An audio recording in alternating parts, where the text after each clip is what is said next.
ตะกี้ตะกอนมีพ่อหน้าใจดีคนหนึ่งที่เราอาศัยอยู่ทงหน้าแห่งหนึ่งเนาะในแต่ละมือเราก็มักจะออกไปเฮ็ดหน้าของเราตามปกติในมีมือนึงก็เกิดมีฝนตกลงมาแต่ว่า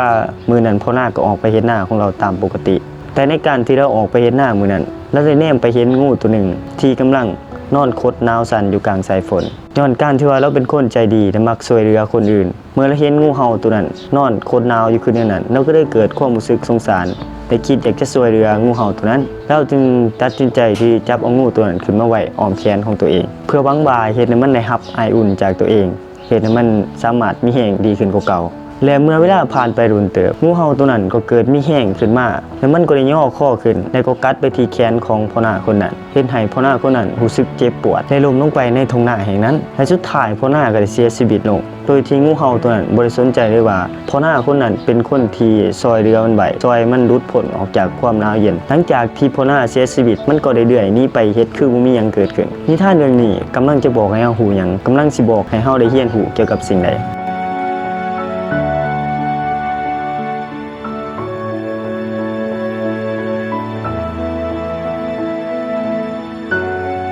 นิทานเรื่องนี้กำลังจะสอนให้เฮารู้ว่าการที่เฮาจะช่วยเหลือบุคคลใดบุคคลหนึ่งเฮาควรพิจารณาเบิ่งให้ดีเสียก่อนว่าบุคคลที่เฮาจะช่วยเหลือนั้นเขาเป็นไผเฮาสามารถช่วยเหลือเขาได้บ่และเมื่อช่วยเหลือไปแล้วจะเกิดหยังขึ้นจะมีผลร้ายมาสู่เฮาบ่การช่วยเหลือซึ่งกันและกันเป็นสิ่งที่ดีแต่สิให้ดีกว่านั้นถ้าเฮาช่วยเหลือถูกบุคคลถ้าเฮาช่วยเหลือแล้วสิ่งที่เฮาช่วยเหลือนั้นจะบ่กลับคืนมาทำร้ายตัวเฮาเองความเมตตากรุณาก็เป็นสิ่งที่ดีแต่มันสิดีขึ้นกว่าเก่าถ้าเฮาใส่กับบุคคลที่ถูกต้องใส่กับสิ่งที่ถูกต้องถ้าเฮาใส่ผิดหรือใส่กับบุคคลที่เป็นอันตรายต่อตัวเฮาเองเฮาก็จะเกิดมีอันตรายเช่นเดียวกับพ่อหน้าคนนั้นที่เสียชีวิตลงย้อนความเมตตากรุณาและช่วยเหลือของตนเองในกรงกันข้ามผู้ที่ได้รับการช่วยเหลือก็ควรที่จะคิดเห็นบุญคุณของผู้ที่ให้การช่วยเหลือเฮาในเมื่อก่อนที่เฮาบ่ทันมีหยังก่อนที่เฮาบ่ทันเติบใหญ่แข็งแรงแม่นไผเป็นคนที่ช่วยเฮาแม่นไผเป็นผู้ที่ให้การช่วยเหลือจงอย่าลืมบุญคุณของพวกเขาถ้าบ่มีพวกเขาที่ช่วยเหลือเจ้าในตอนที่เจ้าลำบากในตอนที่เจ้ามีปัญหา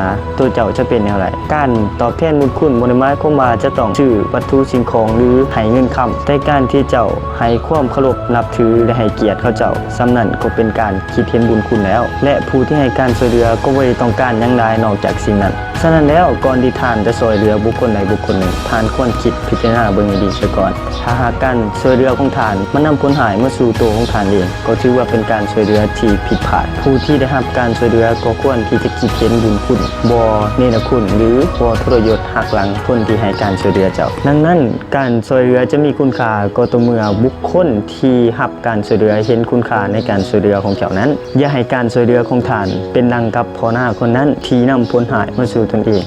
ลังคำเบาที่ว่าเอ็นดูเขาเอ็นเฮาขาด